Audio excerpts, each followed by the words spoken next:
আসসালামু আলাইকুম ভাই ও বোনেরা, আপনারা কেমন আছেন? আলহামদুলিল্লাহ, আপনাদের দোয়ায় আমি ভালো আছি। এটা ভিডিও এবং এই জায়গাটা হলো আপনার এয়ারপোর্টের পিছনে। হ্যাঁ, দেখেন শুধু এয়ারপোর্টের পিছনে কি পরিমাণ বিল্ডিং ঢাকা শহরে।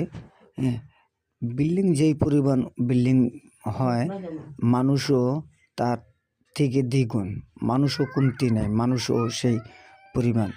হ্যাঁ, এই হলো আমাদের বর্তমান ঢাকা শহর রাজধানী।